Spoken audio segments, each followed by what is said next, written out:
ahora sí, como cada día martes, a partir de las 22:30 y 4 en este momento, arrancamos nuestro segmento de Palabra Invertida con Javier Del Ponte. ¿Cómo estás, Javi? ¿Todo bien? ¿Qué tal, Polito? ¿Cómo estás? Muy buenas noches. Buenas noches. Buenas noches a todos. Aquí estamos, arrancando otro programa y por supuesto siempre haciendo la transmisión a través de Instagram. Estamos exactamente en vivo desde mi cuenta personal de Instagram. Una acotación a lo que vos dijiste al principio. ¿Cuál sería el problema de hacernos esperar un poco? ¿No? Es un tema más que un problema. Pero bueno, hay gente, viste, que vive como desesperada con eso de los tiempos y las esperas. Dicen, no sé. corren atrás del tiempo, pero parece que el tiempo los corre a ellos, ¿no? Tal cual. Algo hay ahí. No sé qué será. Bueno, vamos a arrancar contándole a la gente que pueden volver a escuchar este segmento a través de nuestra página de YouTube. Exactamente, tenemos nuestro canal de YouTube que se llama Palabra Invertida.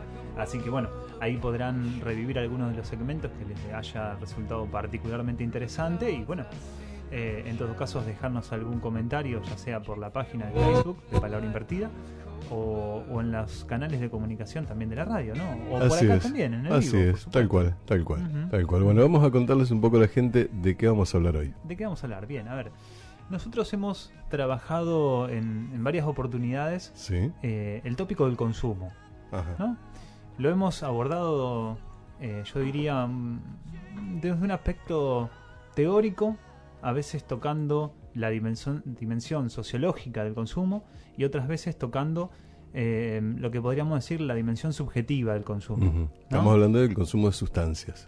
Estamos hablando en particular del consumo de sustancias, pero lo que no quiere decir que la problemática del consumo o la problemática de la adicción se restrinja pura y exclusivamente a la sustancia. Claro. ¿No? Es decir, en otro momento hemos trabajado justamente la idea de que cualquier objeto puede venir al lugar de un objeto adicto, por más que no sea una sustancia. Digamos, puede ser, una religión. Puede ser una religión. Tal cual. Puede ser la fascinación por una religión, puede ser la fascinación un auto, por los autos. por una actividad, puede ser, sí. ¿No es cierto? Esa gente que tiene con un objeto una adicción, una fascinación que lo cuida de forma tal que le va la vida en ello y vos decís, es un auto, es una cosa material. O sea... Le va la vida en ello. Uh-huh. Me gusta eso. Bien. De hecho, lo vamos a retomar porque la idea de hoy era incorporar a esta problemática del consumo, podemos decir, algo del aspecto clínico, ¿no? Algo del aspecto de lo que es mi trabajo diario en consultorio, ¿no? Claro, porque supongo que irá mucha gente con ese tipo de consultas, ¿o no? Es llamativo como en la mayoría de los trabajos de un análisis aparece algo ligado al consumo como problemático, ¿no? Y esto yo quiero recalcarlo por lo siguiente. En determinadas circunstancias, algunos pacientes te comentan la cuestión del consumo de drogas, vamos a decirlo muy específicamente, independientemente de cuál sea, ¿no? Sintética puede ser, digamos, también orgánica, lo que fuera. Claro. Y yo a veces ni reparo en eso, ¿no? Ni les pregunto. ¿Por qué? Porque solamente admito trabajar o que el consumo esté como punto de trabajo analítico en la medida en que para el analizante eso sea problemático. Claro. Es decir, le incomode, le genera algún problema o algún conflicto y solamente en esa medida lo admito como un punto de trabajo analítico. ¿Bien? Bien. ¿Esto qué quiere decir? Que mi posicionamiento ético de alguna manera distingue claramente, ¿sí?, quienes pueden consumir y que eso no sea problemático y por tanto no tiene por qué trabajarse, ¿sí?, y en los casos en donde el consumo o la adicción se vuelve problemático. Claro. ¿No? Por lo tanto, distinguimos que no existe un ser adicto. Bien. ¿No? Lo cual es una gran contradicción para los psiquiatras, porque según los psiquiatras todos los adictos nacen y mueren adictos y jamás se recuperan. O sea, hay una teoría como bastante antigua de ese punto de vista. Sí, y hay un reduccionismo que podríamos decir a una cuestión estrictamente química. Claro, es decir, esta sustancia genera dependencia, entonces sos adicto. Bueno, entonces podríamos decir que toda la población del mundo es adicta porque casi el 100% de la población toma café. Claro. Y digamos, es una sustancia adictiva, que de alguna manera produce acostumbramiento en el cuerpo. De la misma manera que produce acostumbramiento, digamos, o necesidad de consumo digamos, del aspecto químico, un ibuprofeno. La teína, el té, tiene una sustancia que provoca tanto la mateína, cafeína, la mateína, o sea, son sustancias químicas que provocan en el cuerpo alteraciones y que la gente, sin saberlo, consume a diario, todo el tiempo, como una necesidad o como una carencia, cuando la tiene, que le calma los nervios, que le permite no dormir, que le permite trabajar mejor. Estamos de acuerdo. Es decir, y no lo reconoce como que tal. Habría una... en este reduccionismo al problema químico, ¿no?, de la adicción, lo que se pierde justamente es que el punto conflictivo es la relación que mantiene el sujeto con el objeto de su consumo. Tal ¿Bien? cual. Perfecto. Y habría que ver justamente si hay una dimensión problemática, porque si no la hay, entonces no hay necesidad tampoco de trabajarlo. Claro. Bien. Ahora, en los casos, y que realmente y llamativamente son muchos, ¿no?, en donde aparece el componente como algo más, ¿no?, el consumo como algo más, a veces como algo principal, a veces como algo accesorio, ¿sí? En los casos en donde los analizantes han manifestado, digamos, su conflicto o por lo menos su problema en relación al consumo, hay algo sumamente interesante y es como lo dicen. Bien. Supongo que con vergüenza. No. ¿No? Ah, ok. No, la vergüenza no es algo que aparezca muy a menudo. En todos casos hasta te diría, es llamativo si aparece con vergüenza. Mira, perdón, dije esto porque el otro día escuchaba algo de por qué son anónimos los lugares donde alcohólicos o narcóticos anónimos. Porque precisamente la vergüenza es lo que lleva a la persona a querer mantener el anonimato. Bien, pero eso que vos dijiste, Julio, es maravilloso. Lo voy a tomar, voy a hacer una suspensión en mi análisis y lo voy a tomar porque me parece sumamente interesante poner en cuestión. En primer lugar, si hay algo del anonimato que tiene que jugar para que no aparezca la dimensión de la vergüenza, es pura y exclusivamente porque ese tipo de trabajo se sustenta sobre una moralización de la adicción. Ah, es verdad, no lo había pensado. Es decir, es verdad, que sancionan el consumo como algo que está mal. Claro. Y en ese sentido, aparece del otro lado la vergüenza. Claro. Si no, no aparecería la vergüenza. Y está muy bueno que lo digas porque me acuerdo de una situación en un trabajo, ¿no?, con un analizante que me dice, ¿no?, a propósito de contarme su situación, ¿y vos qué opinión tenés de esto? ¿Cuál fue mi reacción? Me reí. Claro. Nada más, me reí. ¿Por qué? Porque importa 3 pepinos, digamos, la opinión que yo tenga de eso. Porque podría parecer, si imagínense que yo digo, y la verdad que tendrías que dejar de consumir. ¿Qué haría él? O se va, o se somete a una indicación mía que nada tiene que ver con el problema de trasfondo partido. ¿No? Exactamente. O es poco. decir, hay una obturación de la posibilidad del trabajo. Yo me río, no digo nada. Digamos, ¿por qué? Porque justamente ahí no se trata de una cuestión moral o de si está mal o bien. Muchas veces lo he dicho. ¿No? Es decir, esto no es ni mal ni bien. Claro. ¿A vos te conflictúa? ¿A vos te genera problemas? Bueno, lo trabajamos.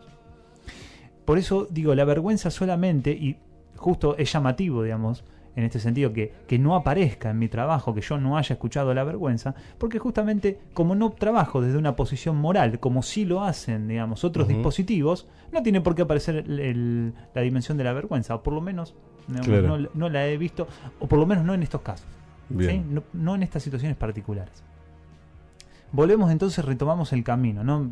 Te agradezco, Julio, por la acotación, porque es muy interesante marcar, digamos, que cuando en el trabajo con la adicción o el consumo uno dice que eso está mal, también pone como perspectiva que esa persona tendría que dejar de consumir. Claro.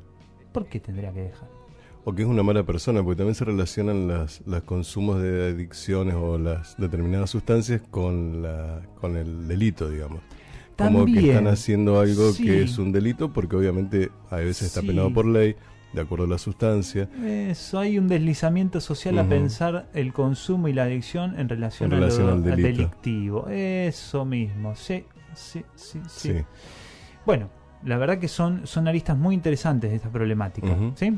Pero me voy a centrar en esto que yo decía de la faceta clínica y cómo enuncian su acto de consumo. Y que tiene que ver con una frase que anticipaste vos, Julio, un poco intuitivamente, pero ¿se les va la vida en el consumo? ¿Se les va la vida? Bien. Y se escucha esto. ¿Quedé fumado?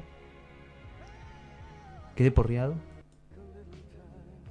terminé consumido, terminé alcoholizado. Sí, todos los hados, como decía un poema que me habían escrito alguien alguna vez, y todos los hados. Todos los hados. Tal cual. Y en ese hado, ¿sí? Fumado, por ejemplo, tomemos esto, ¿no? Fumado. No sé, a ver.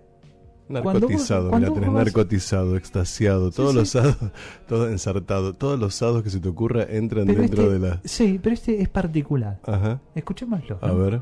Fumado. Si vos fumas un cigarrillo, ¿sí? Fumas un cigarrillo. Ese cigarrillo, ¿cómo está? ¿Cómo está? ¿Qué ha sido ese cigarrillo? Fumado. Ha sido fumado. Tal cual. El cigarrillo ha sido fumado. No la persona. Por vos. No vos. Ajá. Ahora, pero entonces captemos esto. No lo dejemos escapar. Este fumado. Que alguien termine fumado. Digo, ¿qué movimiento se está dando ahí? ¿No? En vez de decir fumé, a decir quedé fumado. Es como que la sustancia te consume. Eso mismo. Es decir, hay un pequeño deslizamiento. ¿En donde el que consume termina consumido? Es decir, es como si esa misma ingesta, ¿sí?, produjera la identificación del que está consumiendo el objeto de consumo. Ajá. Bueno, Capusotto hace un sketch con eso muy gracioso, de que el porro le pega mal y en realidad siempre aparece con un ojo negro, porque hay uno que le pega y lo persigue, tiene una relación amorosa con el objeto y una relación así de ocultarlo y de... Me pegó mal. Es un sketch que hace que es muy bueno. Bueno, es interesantísimo porque retoma justamente esto que estamos planteando. Tal cual, pegó mal. Tal cual. Es decir, que el porro te pegó. Claro. ¿No? Es decir, hay una identificación del que aparentemente consume con el objeto y en esa misma identificación termina consumido. Sí. Por lo tanto, uno podría preguntar dónde está el sujeto. Tal cual. ¿Y dónde está el objeto? ¿Realmente el objeto es el que está consumiendo? ¿El que está siendo consumido, perdón? ¿O el objeto es el que lo consume, al que aparentemente... Es una línea muy delgada. Es una línea muy delgada, pero en esa línea delgada es donde justamente se va la vida, Julio. Claro. Pero, a ver, llevemos lo que vos dijiste muy figurativamente a lo literal que yo estoy planteando. Se va la vida en ese movimiento de consumo. ¿Por qué? Porque deja de ser sujeto en el momento que consume. Pasa a ser un objeto. Objeto justamente del acto de consumo. ¿Bien?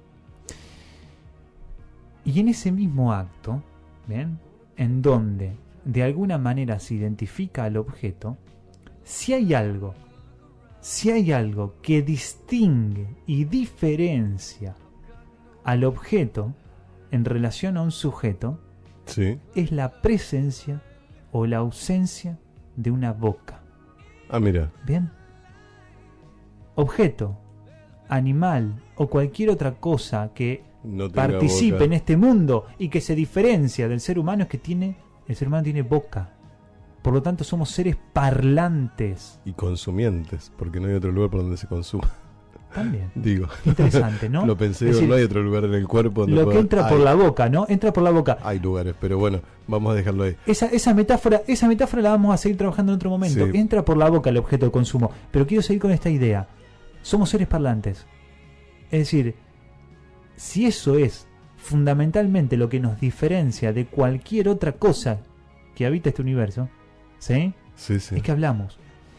Y si justamente este consumo, este acto de consumo o aparentemente de consumo, que nos termina, digamos, produciendo esta identificación al objeto, es decir, que somos consumidos en el mismo momento que consumimos, lo que se nos priva justamente es de la boca, o de lo que nos estamos privando es de la boca. Claro. Podríamos decir también que nos estamos privando de decir, o que de alguna manera este objeto está taponeando la palabra, la está obturando. ¿Bien? Está haciendo, ¿no?, disminuir, podríamos decir, ¿no?, cierta tensión o sustituirla por otra, pero en la medida, digamos, en que taponea algo. O sea, que me hiciste acordar a una psicóloga con la que yo hacía terapia en una época hace muchos años. Decía, no consumas en el tabaco las palabras, decilas. Me decía, no me dejaba fumar, o sea, decía, no fumes, trata de no quemar las ideas y las palabras a través del tabaco. Y me quedó siempre esa frase, como que salía a fumar o me tomaba ese tiempo para fumar y era lo que no expresaba en ese momento. Como que el tabaco lo que hacía era tapar eso, ¿no? Claro, y verdad que tiene mucho que ver. Bueno, también sí. La persona, el obeso, que tiene una adicción con la comida y que es una enfermedad, todo entra por la boca. Fíjate que el primer consumo del ser humano es la relación con la madre. Sí. O sea, sí. Hay una cosa con la boca. Por supuesto. Hay una cosa con la boca, digamos, que es por un lado lo que nos habilita en este mundo parlante, pero por otro lado, digamos, es el lugar o la localización corporal, ¿sí?, que utilizamos para obturar nuestra propia palabra cuando no queremos decir algo. Pero ahora, ¿por qué no queremos decir? Y eso es algo interesante, ¿no? Nosotros en otro momento hemos trabajado esto de que en determinadas circunstancias el analista sostiene un silencio, ¿sí? Sostiene un silencio no porque no pudiera decir nada, sino porque justamente su decir vendría a tapar algo, ¿no? Y en realidad es una provocación esto de sostener el silencio, una provocación en el buen sentido de la palabra, ¿no? A que algo salga de esa otra boca. Dar el tiempo, propiciar la circunstancia, digamos, de que algo salga, sin demandar que algo salga, ¿sí? Claro. Pero habilitando, digamos, la posibilidad. ¿Por qué? Porque uno también se calla. Claro. Entonces, en la medida en que ese espacio, digamos, es silencioso, alguna palabra tímida puede salir de esa boca. Tímida, equívoca, esquiva, hasta sin querer decirla, digamos, algo puede salir.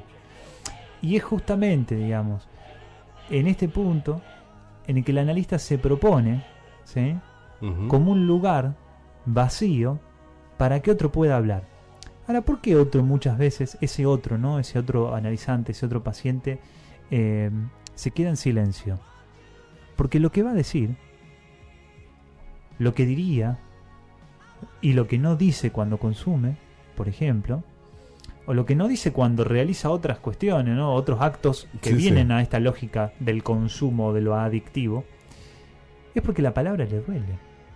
Es porque lo que va a decir de alguna manera es doloroso, digamos. Y me parece interesante retomar esto. Cuando la palabra duele, digamos, el silencio se hace presente, digamos. Y si el analista sostiene el silencio, podría propiciar que aparezca algo de esa palabra, tímida, ¿no? Tímida, a veces evasiva, suave, no sabemos, ¿sí? Tal vez sale, tal vez no.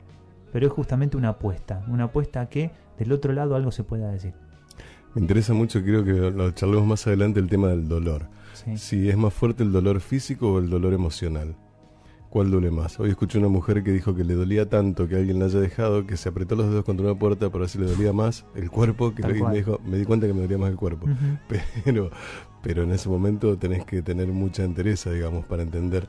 Y a lo mejor ese dolor espiritual se calla o se apacigua con esto otro que no dicen a través de la palabra. A veces ni siquiera se puede distinguir. ¿No es cierto? Digamos, me parece que mantener una especie de línea borroñada, digamos, entre el dolor del cuerpo y el dolor subjetivo, está bueno porque no en todos los casos se juega de la misma manera. Claro. Así como, claramente, digamos, ¿no?, alguien se aprieta los dedos porque otro la dejó. Claro. Digamos, entonces sustituye un dolor por otro, ¿sí? También aparecen, digamos, en otros casos que el cuerpo se manifiesta de una manera dolosa, ¿sí?, haciendo doler, pero que no sepa exactamente por qué, digamos, es decir, que no pueda manifestar esta cuestión de la sustitución. Entonces construir o que esa persona pueda decir algo de su dolor subjetivo también es una apuesta. Por eso está bueno pensar que hay un dolor en el cuerpo y un dolor subjetivo, pero no lo distinguiría tan taxativamente, dejaría esa línea borroñada, digamos, para que en cada caso se juegue de una manera distinta. Lo llene con su propia historia cada analista. Exactamente. Cada analizado, digamos. Cada analizante. Analizante, porque el analizado también estaría sometido a lo que dice el analista. Bien. Y justamente si es analizante es porque trabaja y habla cuando el analista calla. Muy bien, muy interesante. Javier, muchas gracias. Tenemos que ir cerrando, ya nos hemos pasado unos minutos, pero quiero aprovechar para a saludar a la gente que te sigue a través de Instagram, a Estela, a Chiara Notti, a Gonzalo Guna, a Estela, a Chiara, Nadia, a Gonzalo, Perazo, a Nadia, Ana Solópez y Teri Tiepo. Ana Sol, sí. Su nombre. Ire Tiepo. Tiepo. Sí. Bien, eso es un nombre, una especie. Es una especie de acomodación de nombres. De nombres, bien, bien. Bueno, saludos a Rocío. Bien, ok. Bueno, y saludos a Daniela también, por supuesto, que siempre está escuchando. Y a todos los que quieran comunicarse con Javier Del Ponte, nuestro psicólogo, psicoanalista, que tiene una visión, la verdad, de las cosas muy amplia y muy copada, a través del 153-664491, repito, 153-664491, lo llaman, se sacan un turno y charlan con él personalmente cualquier duda que tengan. Muchas gracias, Julio. Voy a decir una sola cosita en la acotación. Tengo la idea como para darle una especie de aires de renovación al segmento. Ajá. Tengo una idea, vamos a ver si la podemos poner en marcha, la proponemos ahora, la volvemos a comentar la semana que viene. Dale. De proponer algunos llamados en vivo. Proponer algunas conversaciones en vivo. Quien se anime con total anonimato, ¿sí?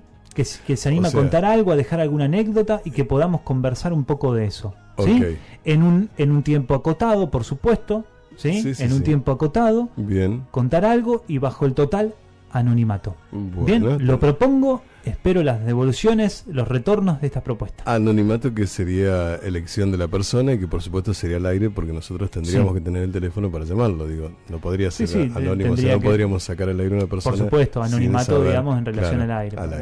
Para que quede claro que no vamos a sacar un llamado sin saber quién habla, sino que no va a salir al aire su nombre si la persona no lo quiere decir. Exactamente, sí. Bueno, Javier, muchísimas gracias. Está tirada la propuesta para nuestros oyentes. Hasta la semana que viene. Hasta la semana que viene. Seguimos con las noticias. Las noticias. Servicio informativo.